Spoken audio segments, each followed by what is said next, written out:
Good morning. Today, July 24th, 2025, is class number 866, The Restoration. And the foundation scripture is Job 42, verse 10. And Job 42, verse 10 says, "And the Lord turned the captivity of Job when he prayed for his friend. Also the Lord gave Job twice as much as he had before." In the Aramaic it said, "And the Lord restored unto Job twice as much as he had lost." Twice as much as he had lost. Okay. As I said, it's a little lengthy, but it's great. Because it's going to wake up some understanding which is already in you. And you've been using it, but you're unaware. The reason I know that you've been using it and you're unaware is because I have been using it. And I was unaware. Because I kept looking for what? The good. I'm looking for, working it out. And that's not what we're supposed to be doing. You see, Job symbolizes mankind. Job, mankind, every person on the planet is living in what we call the land of Uz, U-Z. Now, Uz is the conditioned state. It's a limited state. You appear to be limited to your background, your education, or the lack thereof, your physical abilities or physical incapabilities, whatever. But that's us. You're living in that state. You appear to be a part of it. Remember, Jesus said, "You're in the world, but not of it." Well, as we come along, we start to feel like we're of it because, we pay taxes, we obey the law, we do this, everything has to do with, eating certain foods, don't eat certain foods, all this kind of stuff. That's the conditioned state. That's why I like Neville. Neville talks about the unconditioned conditions itself as something. It doesn't start out conditioned, but we think it starts out conditioned.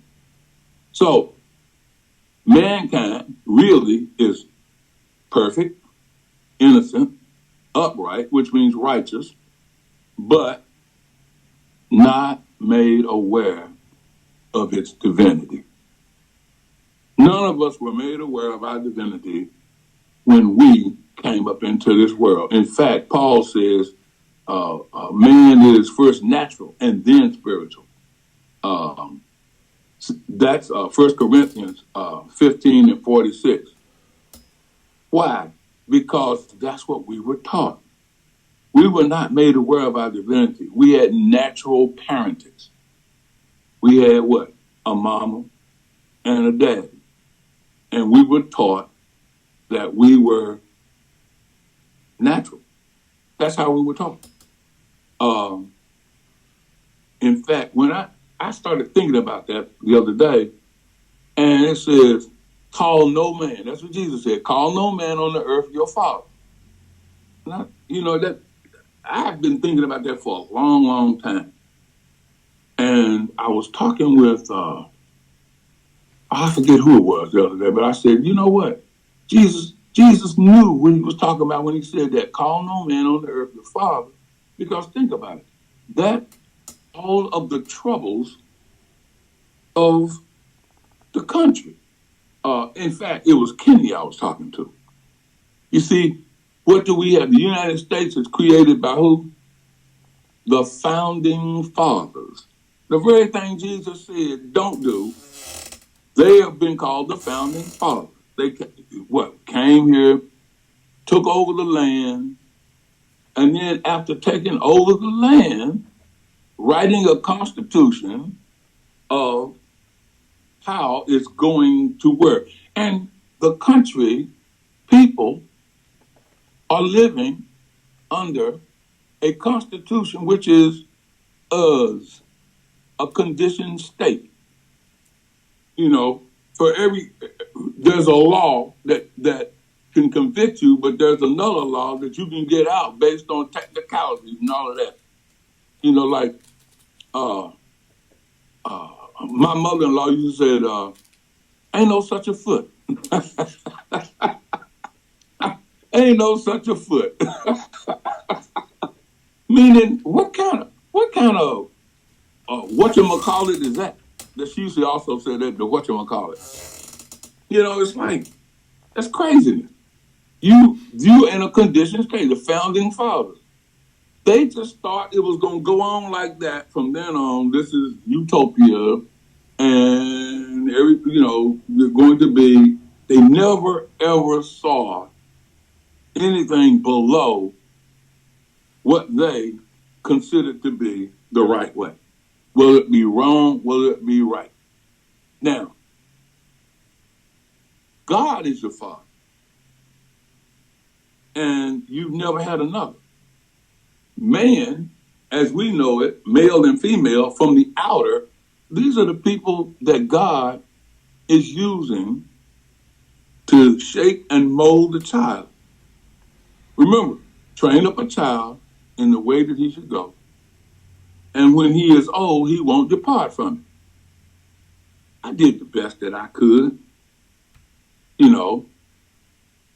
In fact, Jamal, sometimes he'll remind me of that he and Kenny's oldest daughter, Nikki, they would look at each other when they were little, and they'd say, remember Dad, Uncle Pop, talking about turn within, and they would laugh. They telling us to turn within. Yeah. But now they're turning within. They're in their 50s, and they're turning within. But back then, they were laughing at us. You know why they were laughing? Because we didn't have two nickels to rub together. And we were back there telling them how to go to heaven. And they were like, yeah, turn within. So sometimes Jamal will look at me and go, turn within, and laugh. Well, us is the land or the consciousness of what we call testing, struggle.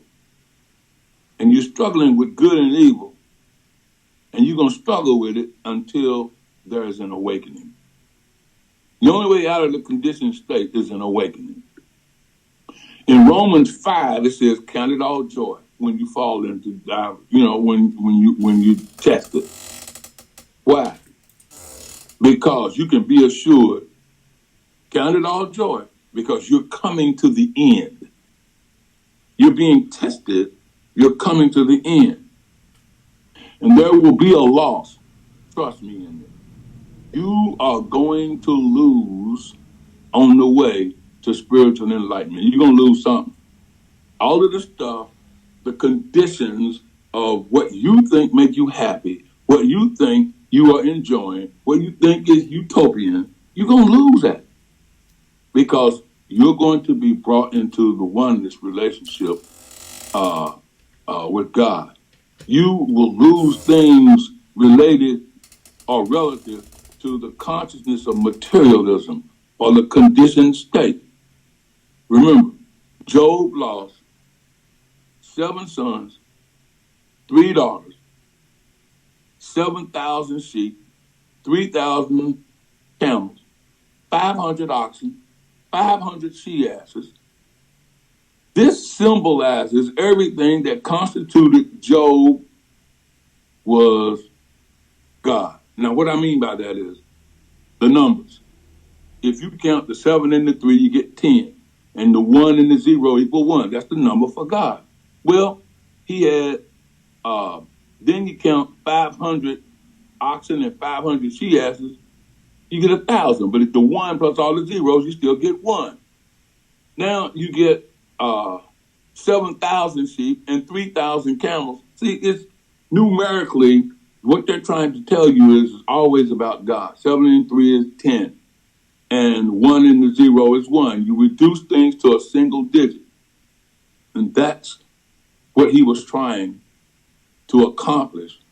Because there's nothing there but Job. Remember, Moses on the backside of the desert on the mountain, there's nothing there but Moses.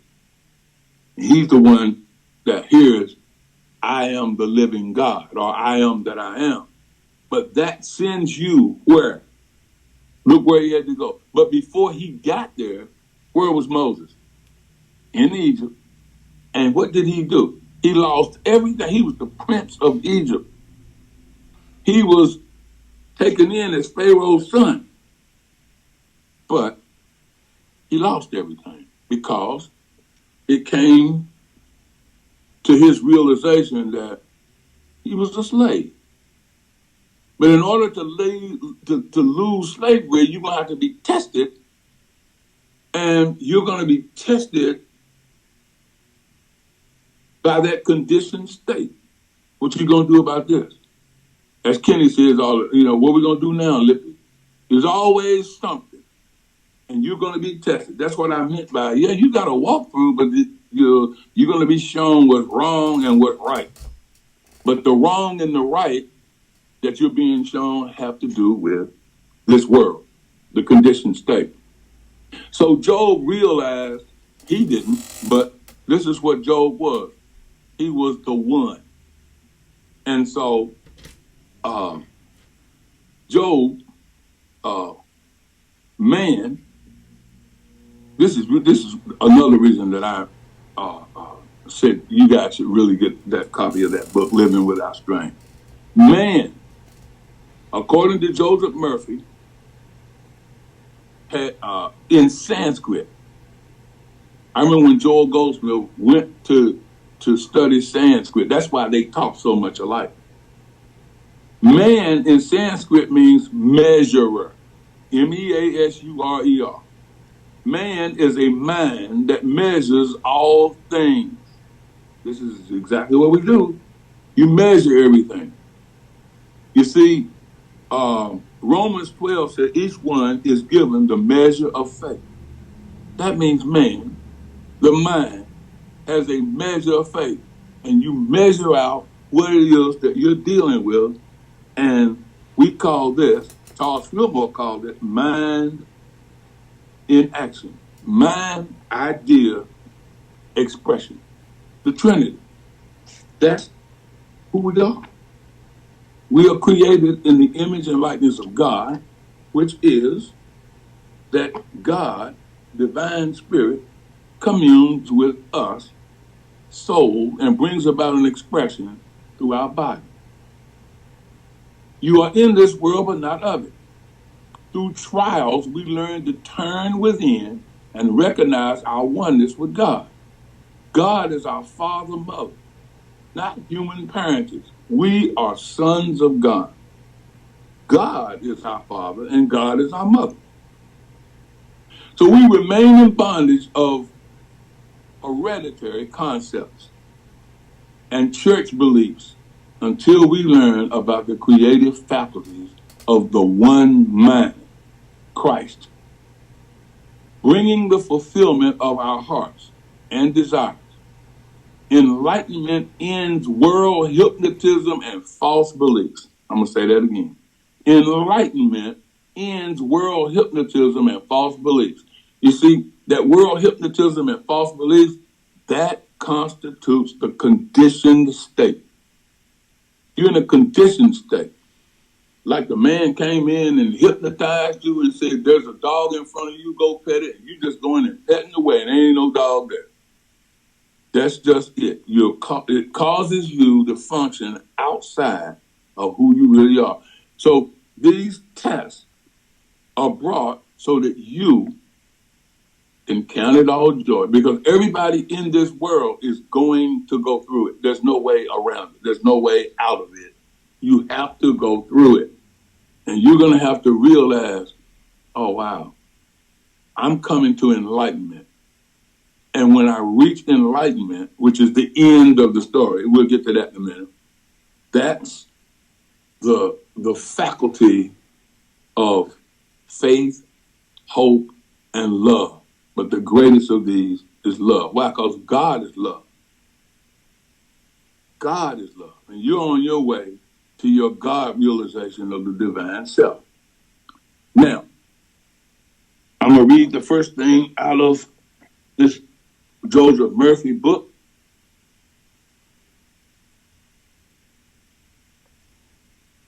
Starting on page 12. It says, page 12, Michael, not 14. Okay. This is beautiful. The average child born in love is free from fear, sickness, and distortions of any kind. God has not given us the spirit of fear, but of power and of love and of a sound mind. When young, you had wonderful health. You were bubbling over with energy, joy, enthusiasm, and vitality. You knew nothing about war, crime, sickness, disease, man's inhumanity to man, or the conflicting theologies, or the maze of religious dogmas and the superstitious fears of the multitude. In the cradle, you were innocent, and in your imagination, you probably played with angels.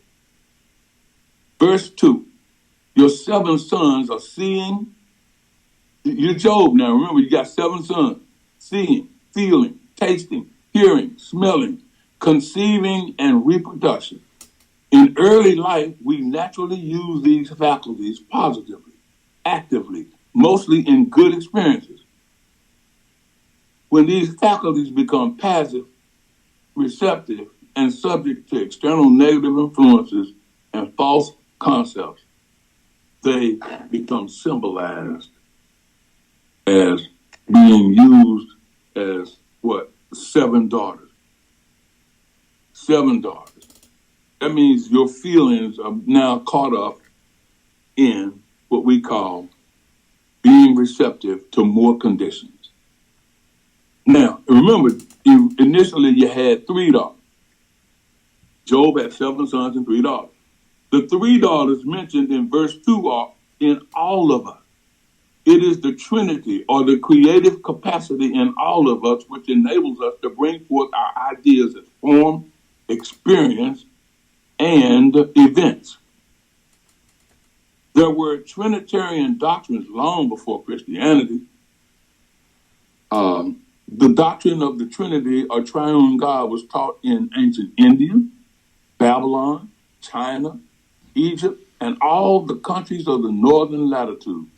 In China, the Trinity was symbolized by the Father, Mother, and Child, or idea, feeling, and manifestation. It takes 2 things to produce a third: a clear and definite thought plus a warmth of feeling. There we go again now. I mean, we've been talking about feeling for months now. Will bring about a fusion resulting in a third expression, which is the answer to your prayer. Feeling is the answered prayer. It takes 2 to bring that about. Okay, so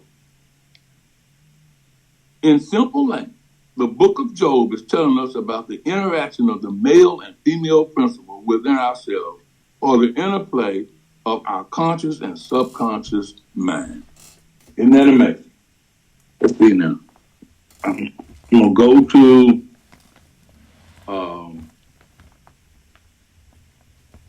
page 13. In Christ, the Trinity was symbolized by the Father, Mother, and Child, or idea, feeling, and manifestation. It takes 2 things to produce a third: a clear and definite thought, as I said, is that warm feeling that brings about the answer. The subconscious mind is called the wife, and the conscious reasoning mind the husband. Our body is simply the instrument through which our mind uses. Our conscious and subconscious mind are always interacting, and from their union come forth all our experiences, conditions, and circumstances, whether positive or negative. The harmonious and peaceful inner relationship of these two phases of our mind produce health, success, joyous living. Remember we started out earlier, I said, we got a whole lot, we've been using this and doing this and been unaware of it. That's what's going on. We get this feeling about something negative, bang. We get this feeling about something positive, bang. That's the conviction, is the feeling. The male element in you may be considered as your thought, idea, plan, image, or purpose. The female in you is emotion, feeling, enthusiasm, faith, and receptivity. The male and female principle exists in all of us, and this is the reason you are created and have the power to bring forth out of the depth of yourself that which you emotionalize and feel as true within yourself. When your idea and feeling unite and become one, that one is God in action, for your divine creative power is now made manifest as guidance, healing, or true place in life. I write songs that way. I hear a little melody floating around in my head, and I say, oh, well, I like that. And the next thing you know, I sit down at the piano, and I can play it. The feeling is the answer. This is amazing that I've had this book 15 to 20 years, and now all of a sudden I'm coming out of what I call the conditioned state. There is one creative power in all the world, and that creative power is God. When you discover the power of your thought and feeling, you have discovered the power of God in yourself. How you feel today? Oh, I ain't feeling so good. Boom. They used to say, well, don't make that confession or that affirmation. Yeah, you can make that confession and affirmation, but what you don't know is your feeling is connected with it. And when the feeling is that which lights the fuse, boom, here we come, the Big Bang. When you enthrone the proper concepts and ideas in the conscious mind, these will generate the right feeling. Then the mind and the heart, or the male and the female principle, are working together in concord and in unity. The sons spoken of in verse 5 are ideas, thoughts, plans, images of the mind. These must be sanctified by seeing to it that all your thoughts, ideas, and purposes conform to the divine standard of whatsoever things are true, noble, lovely, and of good report. Here, this is really important. Do not condemn yourself if you are not doing it. Stay with it. It will break through. Do not condemn yourself if you are not staying with that. Okay, let's see. Where am I now? This is you remember it says the sons of God came and presented themselves to the Lord. I'm assuming everybody knows and is very familiar with the book of Job. There came one day when the sons of God presented themselves to the Lord, and Satan came too. You see, Satan came too. And so the God self, I'm going to say that. I'm not going to say God, because we have a tendency to think God is somebody out here, and we have a tendency to think, here come the sons of God. But the sons of God are there, and Satan came too.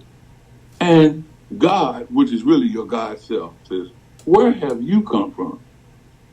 And he says, from the earth, seeking to devour somebody. What? Yeah, the temptation. Those who can be tempted, the unenlightened. It says Jesus was tempted in the wilderness, Moses on the mountain. In Hebrews 4:15, it says Jesus has been tempted the same way we have. If you recall, Jesus was out there in that wilderness, but the Spirit led him out there. The Spirit led him out there. Why? Because Jesus, just like us, had been born in what we call the conditioned state. Here's a guy that's helping his daddy build houses or whatever. He was a carpenter and all of this. However, there's more. You can imagine that going on in his head. There's more. Oh, I heard about this guy, John the Baptist, down there baptizing people. Oh, wow. It says that the Son of God, he's going to come to John. He's going to be baptized. And he's going to come up out of the water, and the dove is going to light on him.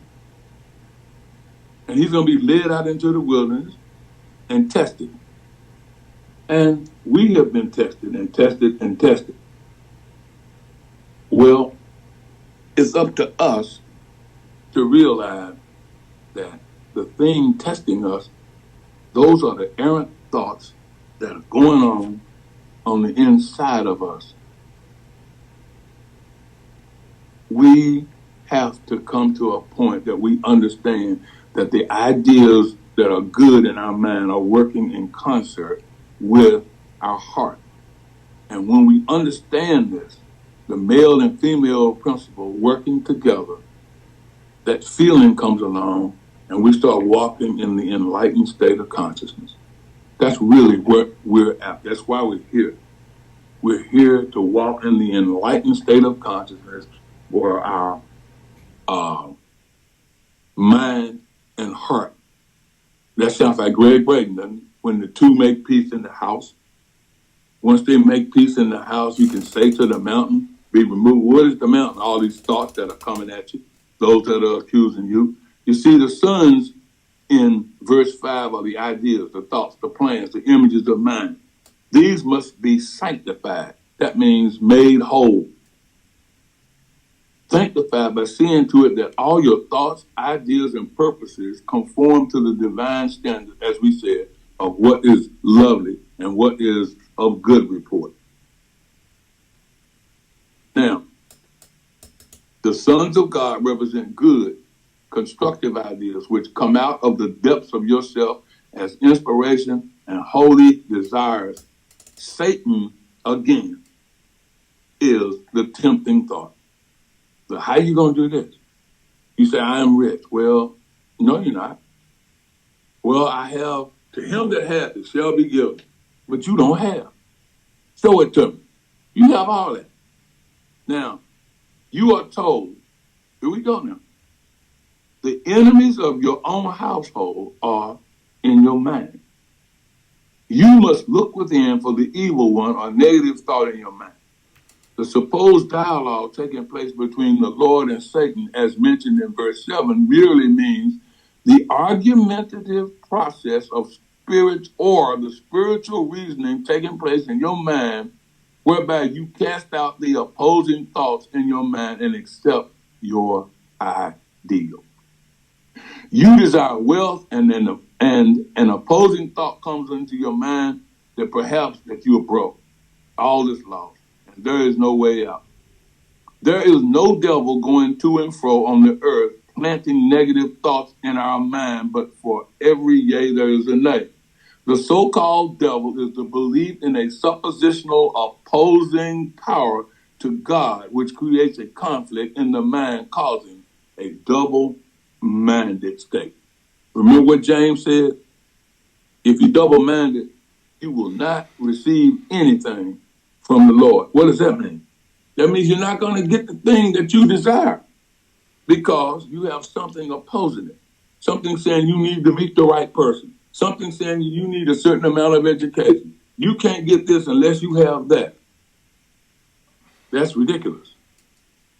The word Satan means to err, error, to slip, to turn away from God and the truth and from the belief in one power. Satan also means the race man, the world man, which impinges on all of us, casting its hypnotic spell of lack, limitation, and misery. Satan is nothing trying to be something. You reject Satan when you completely rout out of your mind incisively and decisively the thought that you cannot achieve or accomplish. Satan is a myth. There's nothing that you have to do with Satan other than reject the thought that you cannot have what it is. Job, as I said, that's us, mankind. Job must realize that devil is hateful or judgmental thoughts. You can easily become bitter at tribulation. Now, remember, the wife is the subconscious mind. And we've considered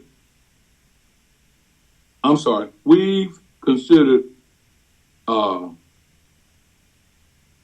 negative, and she should be punished. Why? Because in the natural state, she says to Job, Job's got all these malignant boils on him. Job is sick. He's struggling. He's in a terrible condition. And she says, why don't you just curse God and die? Now, every church I've ever heard anything preached about Job, I never heard anybody say that. I never heard them say that the subconscious mind is the wife and is the opposing thought, is supposedly the myth, a mythical devil, the devilish thought, the tempter, Satan, the accuser, the opponent. Nobody ever told us that. We thought Job was a real person on the outside, and he had a wife. And I was talking, as I said, I was talking with Carolyn yesterday, and I said, just think about it. Here's Job. He's got 7 sons and 3 daughters. He's the richest man in the world. He has 500 sheep, 500 oxen, 1,000 something. He's got everything you can expect. His life is God, but he's not aware of it. And he says, oh, wow, my sons and my daughters went in and they partied one day. And it might be, it's amazing. He said, it might be that my sons have sinned. He didn't say anything about his daughters. My sons have sinned. So I'm going to send up burnt offering to make sure that I cover them. Remember people talking about, are you covered in the blood? Anybody ever told you that? Are you covered in the blood, brother? Why don't I know that you're covered in the blood? I ought to know that from jump. You straight. There's nothing wrong with you.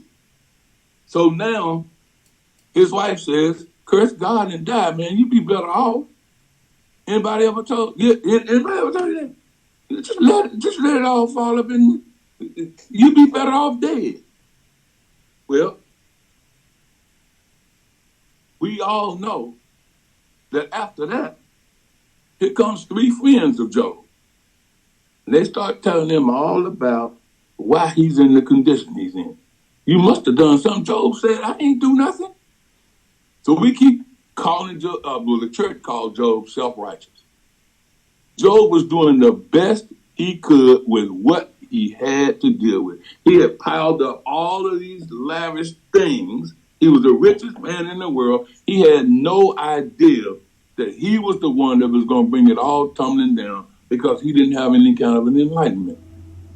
He had nothing against, I might get sick, I might get all these boils, and rather than die, I'm going to be hanging out here in this, sitting in dust and ashes and putting this stuff on my scars and all of this. He didn't know that. So they came to tell him all about why he was in that shape. Well, these 3 guys were not physical people. They were all of the opposing thoughts. Job said, the thing I feared has greatly come upon me. And I wasn't safe. I wasn't secure. And now here I am in a mess. Well, at some particular point, your God self, not some God apart from you, your God self says, okay, that's enough. I done had enough. Have you ever come to that point? I've had enough of this. I don't feel like going through this no more. This is ridiculous. This is, in fact, what I said was, this is stupid. That was right after I said, well, what kind of God is this going to put all this on me, man? This is ridiculous. And all of a sudden, you get a little voice back saying, man, you the only God self, and you are just, you got this veil between you and what your God self is. And so you're still working out a condition. Well, it says on page, let's see, 148. That's funny, isn't it? I hop all the way from page 19 to 148. This is God who has come to Job. Now all of a sudden it's a flip. Job's saying, I ain't do this, I ain't do that. All these three guys are telling him all about how bad he's been, and you sinned against God, and you've done this and you've done that. Finally, I said, I ain't do none of that stuff. Now here you come back, and now your God self starts talking to the race man that you have been listening to. Because the God self is saying, ain't nothing wrong with saying, I ain't got no business being sick, because you're not. You're not in hell. It ain't hot. So the God self says, can thou draw out Leviathan with a hook, or his tongue with a cord which thou lettest down? Can you put an hook into his nose, or bore his jaw through with a thorn? In other words, this Leviathan thing, when he says Leviathan, I see some huge crocodile, alligator, something ridiculous that's bigger than you from a natural standpoint. You see, Leviathan, which is Isaiah's crooked serpent, Isaiah in the Bible, is a symbol of belief in evil, duality, belief in two powers, of good and evil, without behemoth reasoning from false premises. See, that's behemoth. Reasoning from the false premises, Leviathan could not exist. Leviathan is that thing that takes you over when you're not aware. Remember, it says, guard your heart with all diligence, for out of it flow the issues of life. So this thing takes you over, and your heart, again, is that subconscious. Ignorance breeds evil, for if you do not know God within, you must think he must be something outside or up in the sky. Knowing God is your I am awareness and consciousness will melt down mountains of error. Lay thine hand upon him. Remember the battle. Do no more. What? Remember the battle and quit fighting with it. Like in wasn't that the Matrix? When a man he just started putting his hands up and stuff. He wasn't paying any attention to the fight anymore. In the Bible, it says, you will not have to fight in this battle. Stand still and see the salvation of the Lord. What Lord? The Lord I am. That God self in you. Do not resist evil. Do not wax angry at evil, for this makes it more tenacious. Overcome evil with good, or the contemplation of the presence of God. That's what you start contemplating the presence of God. You start coming at peace. That means you just start saying, "Nah, I'm coming alive. I realize now I don't have to fight." Belief in physical causation is so closely interwoven, so plausible to senses that no enlightenment can come into play unless you are aware of spiritual reality. Only he that made Behemoth or Leviathan can slay him. Y'all hear that? You made him, you kill him. We used to have a guy in college, he used to say, kill it for it multiplies. You have to kill it because you made it. It is all a matter of consciousness of God. Right thinking is always miraculous. Being the power of God in man. You see, I love this part. He said, some people really enjoy, this is crazy, but I've met people like this. Some people really enjoy bad health and thank God that they are just a little better. Through the habit of self-pity, they succeed in building a martyr complex. I know people like that. You know, he beholdeth all high things. He is a king over all the children of pride.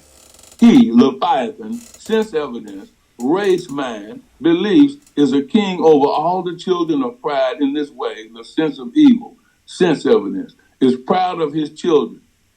Weapons of warfare. You know anybody like that? Proud of the weapons of warfare, armaments, religious persecution, racial prejudice.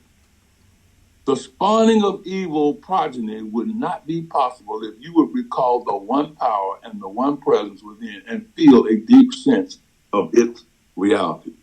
This is truly consciousness transformed. That's what we said we were going to talk about this year. And this is consciousness transformed. I'm not paying any attention to anything that appears to be the evil. I'm not paying that any attention anymore. So now we come to the 42nd chapter of Job. This is what woke me up one morning. I woke up and it was like, Job 42. I know what's in Job 42. I've known it for a long, long time. I just didn't know how to get there. Nobody ever told me, you already there, bro, but you keep messing around with Leviathan. Who? Behemoth. Who? That thing that has taken you over and you trying to deal with it. You trying to be good. You trying to clean up your act. You trying to come before the folk and they'll say, oh, wow, man, isn't it, you know, this, he can preach, he sings, he's out here, he's doing the right thing. Yeah. Good luck with that. That's not going to turn you into the Christ. You are already the Christ. Now are we the sons of God. The other morning I woke up and it was 2 Corinthians, I think it's chapter 6, where it says, in a, how does it say it? Today is the day and now is the day of salvation. You know, at some particular, one day you wanted me to help you. One day you knew good and well that I'd fix it for you. I'd succor you. That's the help. Today is the day. Now is the day of salvation. Now are we the sons of God. In an acceptable day, that's what it says. In an acceptable time. That day is now and that time is now. Now in Job 42, he comes to this after his God self says, what can you do for yourself? Remember Jesus said, in and of myself, I can't do nothing.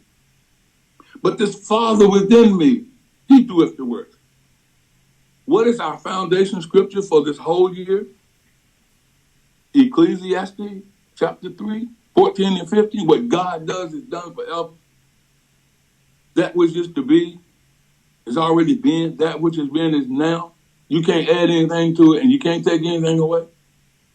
And the more you abide in that, the more you keep seeing this thing bring you into Job 42. And here it is. I have heard of thee by the hearing of the ear, but now my eye sees you. Then he says, I repent in dust and ashes. I change. I turn. I turn to the light. I turn within. I know that in and of myself, I can't deal with this pressure, this thing that's causing me to fight. I don't have to fight anymore. I realize I see God. Mine eye seeth thee. That remember we talked last week. What is light to do with to spirituality or manifestation? Light or photography, it captures the image. It captures the image. What image? The image of you walking in the high places of God. It captures the image of you saying, I got this. What I? Soul, truth, the Son of God. I got this. Now, Job is now inwardly perceiving the truth about God. His outer senses cannot see the reason for fear anymore, and he no longer fears the threatening voice of the world. The light of faith in God is dawning in his mind, and he sees the great truths of God in the same way that a boy sees the truth in a chemical equation.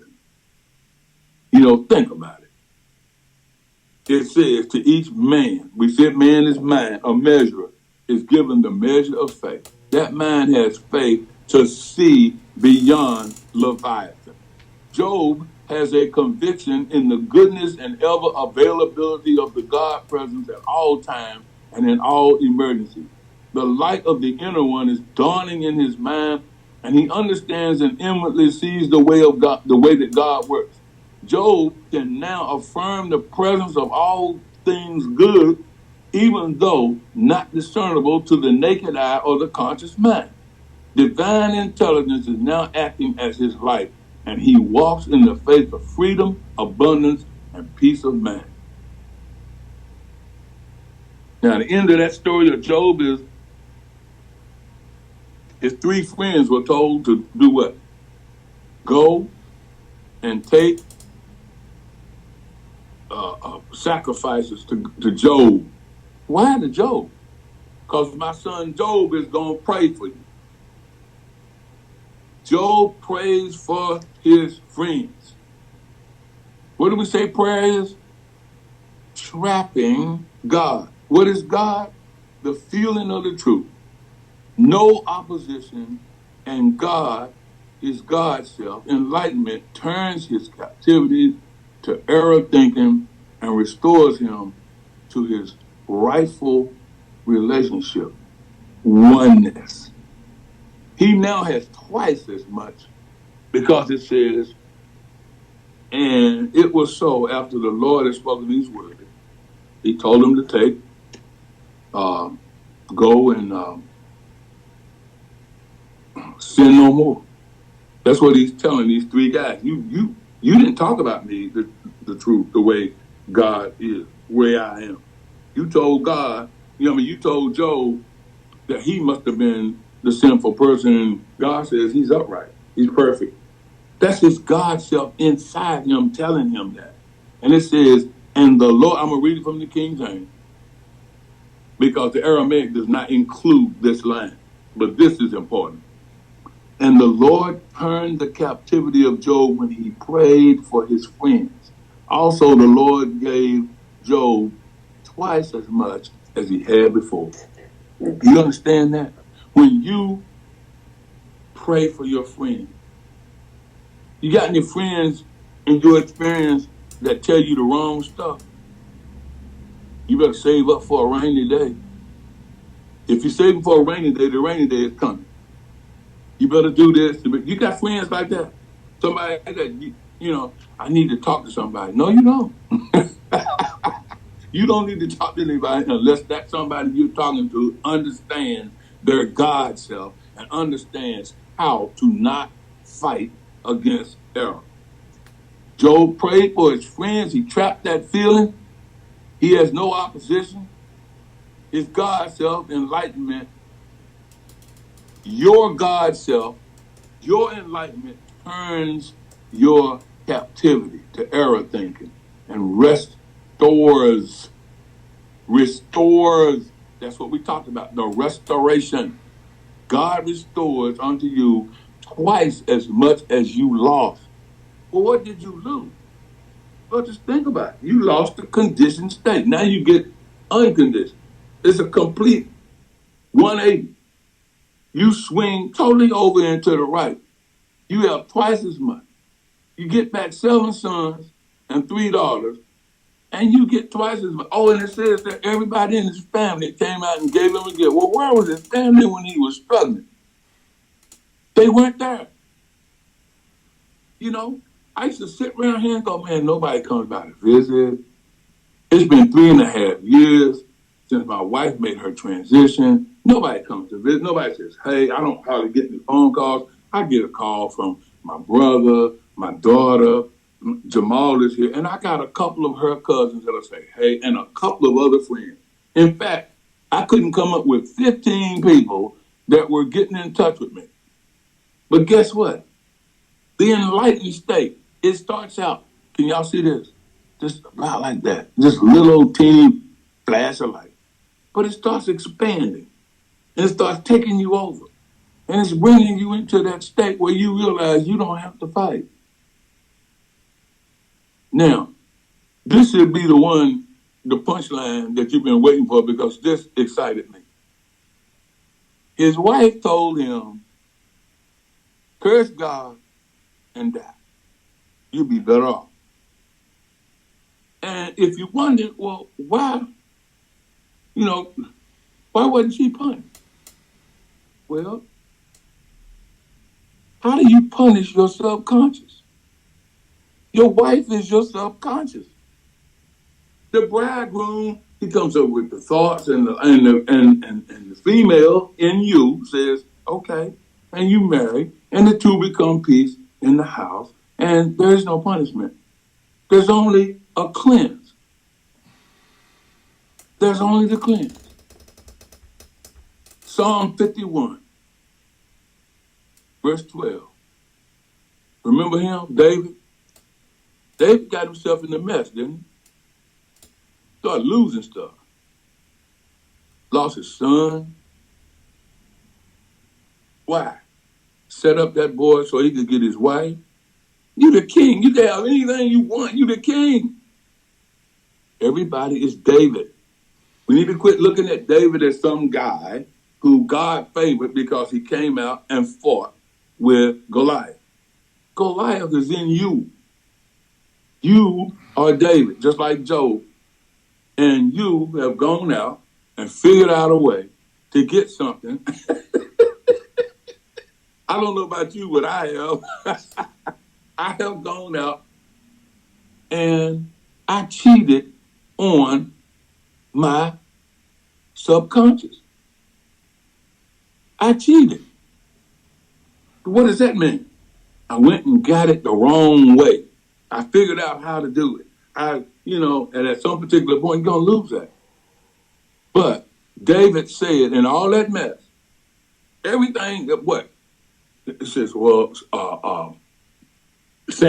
Nathan says to David, you can have a famine in the land, you can have you're going to have to pay. That's the Levitical law. That's the law period that, as a man soweth, so shall a man reap. Well, David didn't want to, look at it. Here's a decision he has to make. And what decision does he make? He didn't just want to personally hurt himself.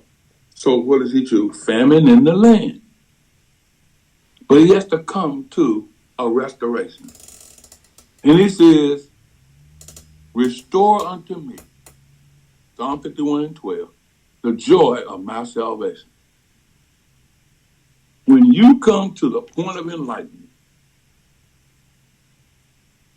I have heard of thee with the hearing of the ear, but now my eye sees you. And I repent, I change, I turn. And now I realize my God's state.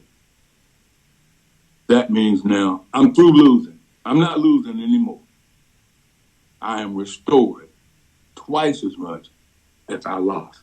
I have twice as much as I had from the beginning. Now I got my 7 sons back. I got my 3 daughters back. I remember I said, well, why didn't he, if he had twice, why didn't he get 14 sons and 6? See how the man, see that? See? He said, no. He thought his sons might have sinned. Now it's like he gets back the perfect sons, the perfect daughters. The 7 and 3 is 10, which is 1. He's got a God state. He is restored. And you have been restored. You just need to think from that enlightened state, and you will stand still and see the salvation of the Lord. Amen. And so it is.